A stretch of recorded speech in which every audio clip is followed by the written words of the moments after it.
বন্ধুরা, আশা করি তোমরা সবাই ভালো আছো। আজকে তোমাদের যে গল্পটি শোনাবো, নাম সন্ধ্যা মালতী। লেখক ষষ্ঠীপদ চট্টোপাধ্যায়। গল্প পাঠে আমি সাধন ঘোষ। গল্পটি খুব যে একটা বেশি দিনের তা নয়, বছর ৩০ আগের কথা। হুগলি জেলার নিত্যানন্দপুর গ্রামে গেছি আমরা এক বন্ধুর বিয়ের জন্য মেয়ে দেখতে। সময়টা বসন্তকাল, তাই আবহাওয়া বেশ মনোরম। চুচড়ো থেকে বাসের ত্রিবেণী কালীতলা হয়ে কালনার পথে নিত্যানন্দপুর। কুন্তি নদীর সাঁকো ভেঙে সবে বাস চলার উপযোগী একটা সেতু হয়েছে, আর কেশরাম রেয়নকে কেন্দ্র করে হয়েছে নতুন একটি রেল স্টেশন, কুন্তিঘাট। তা সে যাই হোক, মেয়ে তো দেখতে এলাম। মেয়ে দেখতে এসে হলো এক দারুণ অভিজ্ঞতা, আর সেই অভিজ্ঞতা না হলে আজকের এই গল্প লেখাই হতো না। যে বাড়িতে আমরা মেয়ে দেখতে গিয়েছিলাম সেই বাড়ির মালিকের নাম আমি এতদিনে ভুলে গেছি, তবে মস্ত দালান কোঠা তাদের, মস্ত বড় লোক, প্রচুর জমি জমা আছে।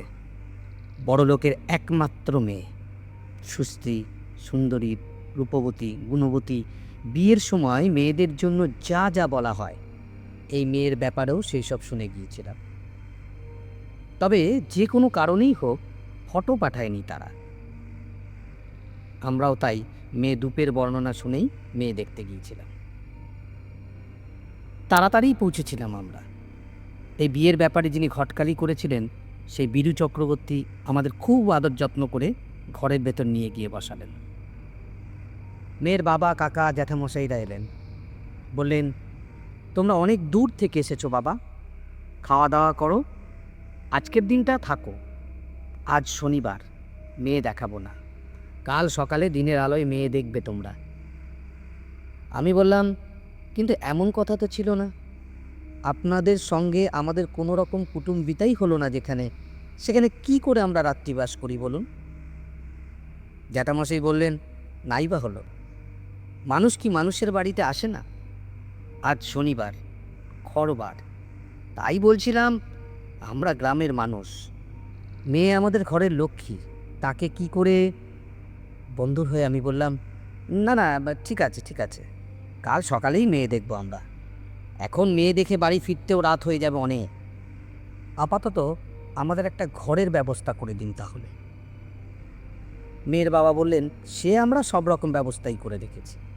এসো, তোমরা ওপরে এসো, ওপরের ঘর থেকে গ্রামের দৃশ্য দেখো, গঙ্গা দেখো, কাছেই গঙ্গা। এই যে কুন্তি নদীর পোল পেরিয়ে এলে তোমরা, ওই নদী লক্ষ্মীবাজারের পাশ দিয়ে গঙ্গায় মিলেছে।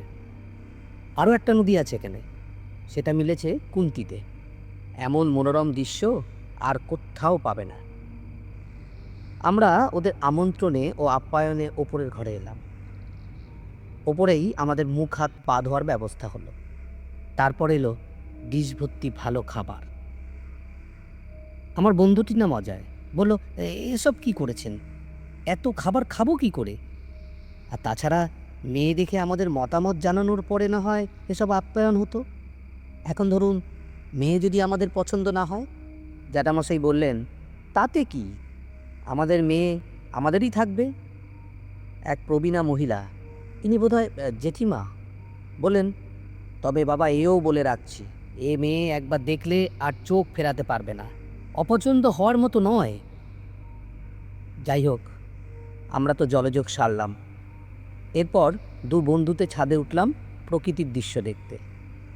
সঙ্গে ওদের বাড়ির লোকেরাও এলেন। গ্রামের মধ্যস্থলে মস্ত দোতলা বাড়ি। ছাদে উঠে চারিদিকে চোখ মেলে দিতেই প্রকৃতির শ্যামল শোভায় চোখ যেন জুড়িয়ে গেল। কি সুন্দর দৃশ্য চারিদিকে। মনে মনে ভাবলাম, মেয়ে যদি পছন্দ হয় তাহলে বিয়ে হবে। বন্ধু তো শ্বশুরবাড়িতে আসবেই, আমিও মাঝে মাঝে সঙ্গ দেব ওর। কলকাতায় এত কাছে এমন পল্লী দৃশ্য আর কোথায় পাবো?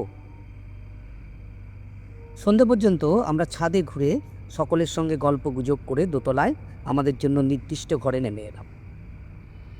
এ বাড়িতে ইলেকট্রিক লাইট নেই, তার কারণ এ গ্রামে এখনো বিদ্যুৎই পৌঁছায়নি।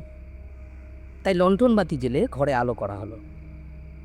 আবার এক পোস্ত চা জল খাবার এলো। আমরা জলখাবার ফিরিয়ে দিয়ে শুধু চাই খেলাম। ঘরের বড় বড় খোলা জানালা দিয়ে বসন্তের মৃদু সমীরণ আমাদের গায়ের উপর দিয়ে বয়ে যেতে লাগলো। সারাদিনের পথশ্রমে ক্লান্তি দূর করতে বিছানায় দেহ এলিয়ে চোখ বুজে শুয়ে থাকতে থাকতে একসময় ঘুমিয়ে পড়ল অজয়। আমি আর একা বসে কী করি?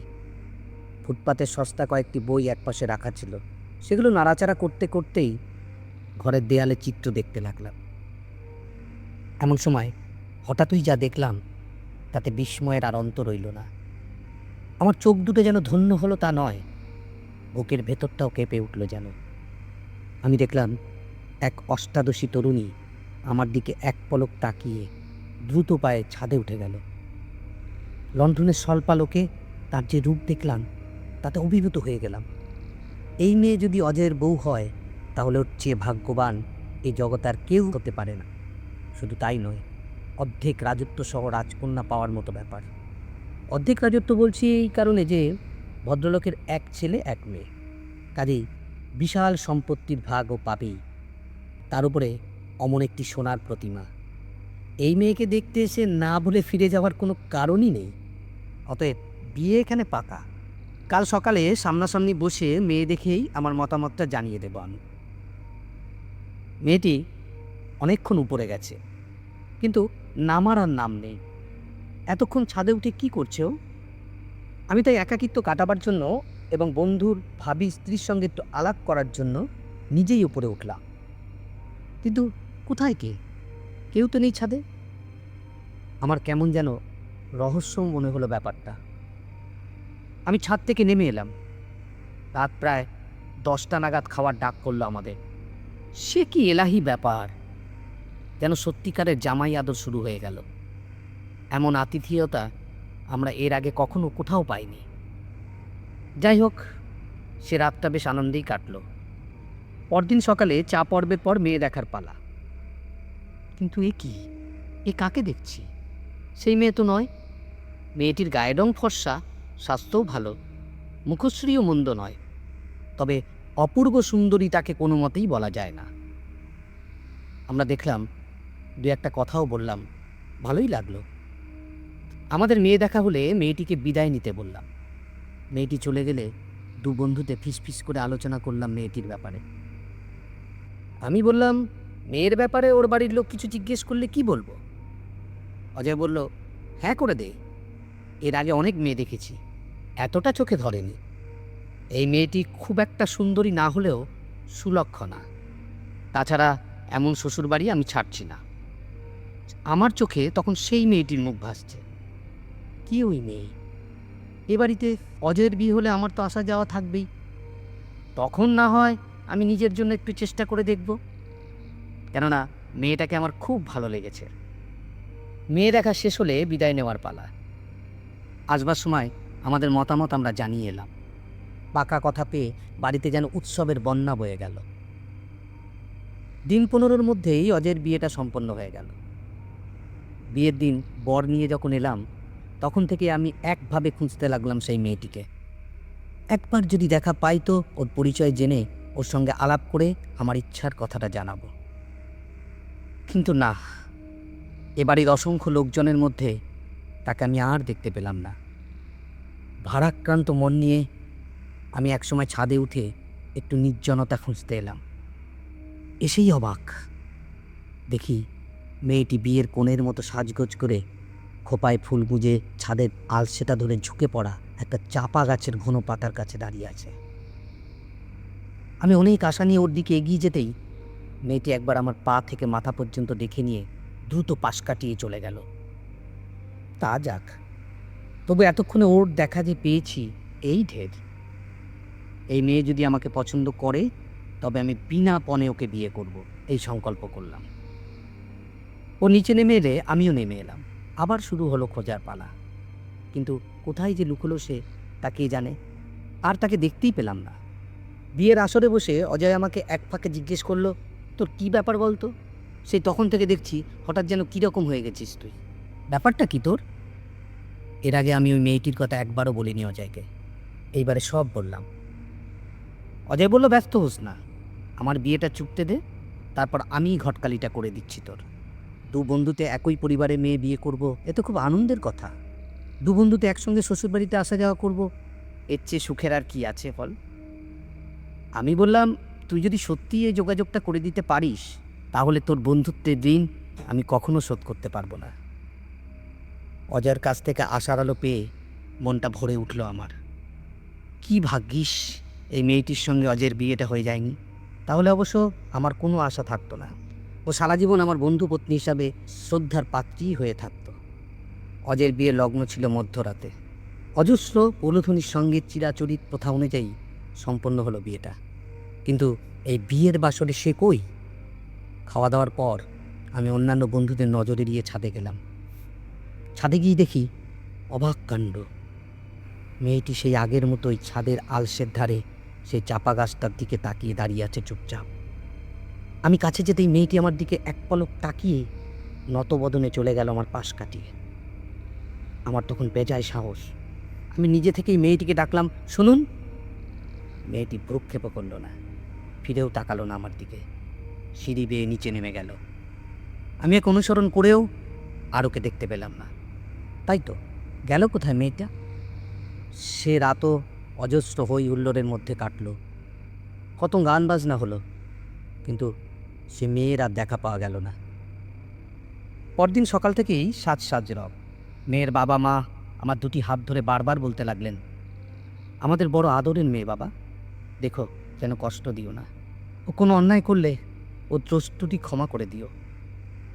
আমি বললাম, এ ব্যাপারে আপনারা নিশ্চিন্ত থাকুন, অজয় সত্যিই ভালো ছেলে, ওর বাবা মায়েরও তুলনা নেই, মেয়ে আপনাদের সুখেই থাকবে। ওর জ্যাঠামশাই জেঠিমা আমাকে ওদের ঘরে নিয়ে গিয়ে বসালেন। বললেন, তোমার বন্ধুর সঙ্গে তুমিও মাঝে মাঝে এসো বাবা, যেন ভুলে যেও না, সময় সুযোগ পেলেই চলে এসো, ওকে একটু দেখো, এই বাড়িতে ওই এখন একমাত্র মেয়ে। আমি বললাম, এর আগে আর কেউ ছিল বুঝি এ বাড়িতে? জেঠিমা একটি দীর্ঘশ্বাস ফেলে বললেন, আমার মেয়ে মালতী ছিল। আমি বললাম, সে এখন কোথায়? তার বিয়ে হয়ে গেছে বুঝি? জ্যাঠামশাই চোখের জল মুছে বললেন, সে আর নেই বাবা। এই নেই কথাটার অর্থ বুঝতে আমার খুব একটা দেরি হলো না। বললাম, কতদিন হলো? এখনও বছর ঘোরেনি বাবা। জেঠিমা বললেন, অমন মেয়ে কালে ভদ্রে জন্মায় বাবা, কি রূপ তার, যেমন চোখ মুখের গড়ন তেমনই গায়ের রং। ওই দেখো না, দেখো দেয়ালের গায়ে সে কেমন ছবি হয়ে আছে। বিয়ের কথাবার্তাও সব ঠিক হয়ে গিয়েছিল। হঠাৎ ওই সন্ধেবেলায় চাঁপা ফুল তুলতে গিয়ে সাপকাঠি হলো। এক ছোবলেই শেষ। কেউটের ছোবল বাবা। ছবির দিকে তাকিয়ে আমি স্থির। এ তো সেই মেয়ে যাকে ঘিরে আমি এত স্বপ্ন দেখেছি, যে আমাকে একবার করে দেখা দিয়ে মিলিয়ে যাচ্ছে। এই বিজ্ঞানের যুগে এও কি সম্ভব? তবে সেই শেষ। অজয়ের শ্বশুরবাড়িতে আমি আর কখনো যাইনি। আজ আমার গল্পের এখানেই সমাপ্তি। গল্পটি যদি ভালো লেগে থাকে অবশ্যই লাইক, কমেন্ট অ্যান্ড শেয়ার করবে। এরকম আরও গল্প শুনতে আমার চ্যানেলটিকে অবশ্যই সাবস্ক্রাইব করবে। ধন্যবাদ।